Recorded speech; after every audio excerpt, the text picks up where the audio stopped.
Hey, salams, namaste, and hello, everybody. We're on day 291 of the Quran habit, and I'm recounting the story of Prophet Abraham, alayhi salam. And in the write up of yesterday's Quran habit, I described this as his neti-neti search, his neti-neti quest. So that is from the Upanishads, and in the Hindu tradition, there is a path called the path of knowledge. And in the path of knowledge, one of the means of knowing ultimate reality, of realizing and knowing God, is by saying neti neti. And so that means not this, not that, neither this nor that. And so as I recite these verses, and I'm going to first read them in English, you'll see how Prophet Abraham alayhi salam is looking at the physical universe, and he's seeking God, and he's looking first to what his family practices and what the people around him practice, what is conventional. I think it's the best way to describe it. What's conventional in his society and time, and he says not this, not that, and then he looks to signs in nature, and contemplates that, and he again and again says not this, not that. And so I'm going to read the English first, and before I do that, I want to share a book. So I got this today. It's Immortality by Pir Zia Inayat Khan. I had the pleasure of meeting the author, Bawa, 2 times. Once at the abode of the message with my husband, and I almost fell out of my chair. Quite literally. And I couldn't speak. I couldn't speak. And my husband did most of the talking, and then I asked a question at the end. It was nice. It was fun. It was a really nice trip. We took our girls. It was a really, really, really nice experience. Always remember that. And then the second time, I got to travel to India alone. It was the only time I've been to India alone. I was meeting a Pakistani sheikha who was my teacher for several years, and we were attending the Urs of Hazrat Inayat Khan.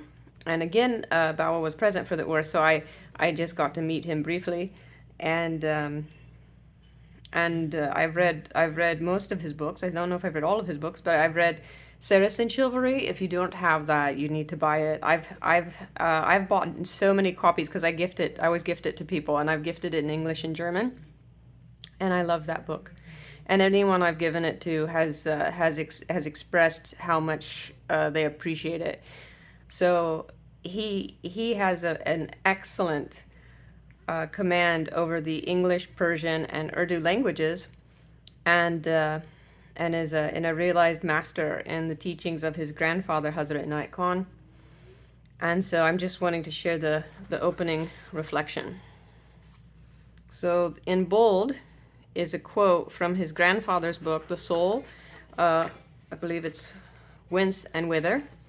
And then below is his commentary and reflection. So his grandfather wrote, Piro Murshid Hazrat Inayat Khan, Qadas Allahu Shrihu, may Allah sanctify his secret and perfume his resting place. Before manifestation, what existed? The essence. The truly existing, the only being. In what form? In no form. As what? As nothing. The only definition that words can give is the absolute. And this has echoes of Surah Ikhlas, right? So Bawa writes, our exploration begins before the beginning. Before there was anything, there was everything and nothing. And everything and nothing was everywhere and nowhere. Words belong to form, but our origin lies beyond form. So words can only take us so far. The word absolute tries to go the distance and nearly gets there, but it stops and turns back when it realizes it can't say the unsayable. And then he gives a contemplation. When a bird is singing nearby, give your attention to it. Then gently close your ears with your fingers. Listen to the silence. Listen to the silence you discover. Can you sense how the song of the bird lives silently in that soundlessness forever? Now open your ears. Can you hear how the silence generously pours itself out in the song of the bird? And I want to illustrate this because when I read that the first time, I was like, whoa, that's deep. So I was like, I got it and I didn't get it all at once. And then I was rereading it and I was reminded of Lao Tzu. And Lao Tzu said in his verse, the empty space, 30 spokes put together make a wheel, but it's in the space where there is nothing that the usefulness of the wheel depends. Clay that's shaped will make a pot, but it's in the space where there is nothing that the usefulness of the pot depends. Wood that's cut will make a house, but it's the space where there is nothing that the usefulness of the house depends. Therefore, we should value not only what is, but also what is not. So this is all, I feel, going back towards the essence. What is ultimate reality? What is pointing to that which is unseen, and from which everything originates. So the English of tonight's verse is as follows. Okay, and this is a very useful and beautiful. I'm sorry, the study Quran. Okay, it's a very nice Quran. So it says in English the verses I'm going to read. So I'll start from the top where I left off yesterday. And when Abraham said unto his father Azar, do you take idols for gods? Truly I see you and your people in manifest error. Thus did we show Abraham the dominion of the heavens and the earth, that he might be among those possessing certainty. When the night grew dark upon him, he saw a star. He said, this is my Lord. But when it set, he said, I love not things that set. Neti-neti.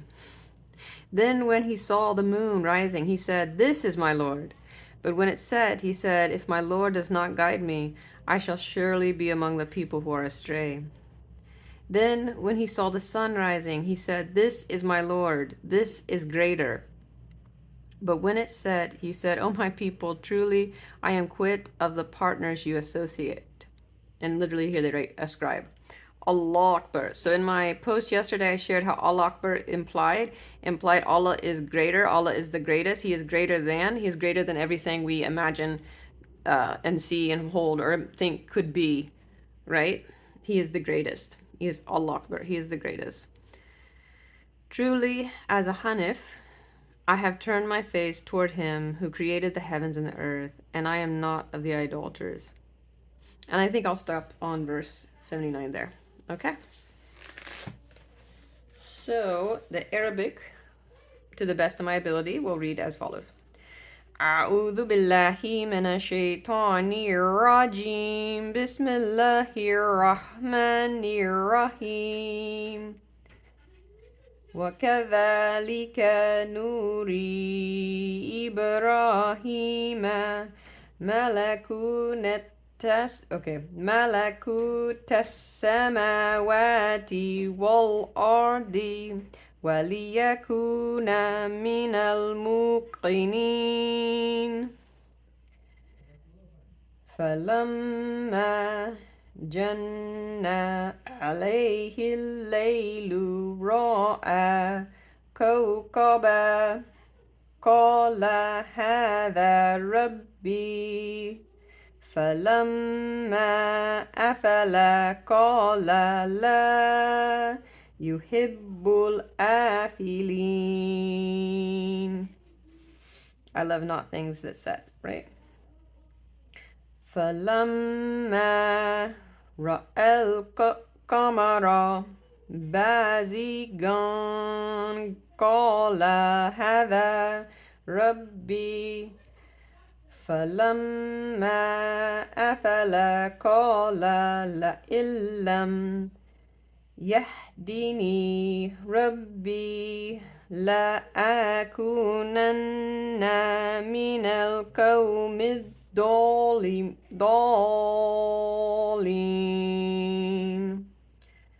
فلما رأى الشمس بازغة قال هذا ربي هذا أكبر فلما أفلت قال يا قوم إني bari'un mimma tushrikun. There we go.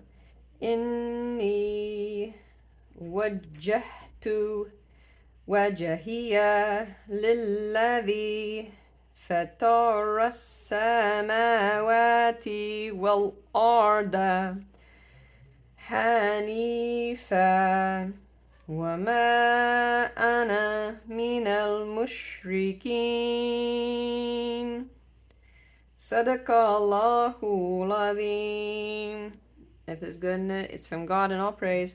So Alhamdulillah, I ask that the sawab of tonight's reading go to my teachers, specifically Babuji, my late Pir, and my husband and I's late Pir. God bless him and rest him and perfume his resting place, and to Bawa, because he is one of my teachers and someone I will always cherish.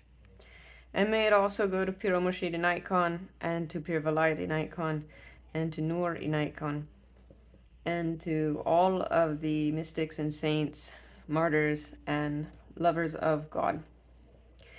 And on their behalf, may it go to the Holy Prophet Muhammad Mustafa sallallahu alaihi wasallam, and may he intercede and bless my mother and my friend's mother and our families and our daughters, our children, and all God's creatures, great and small.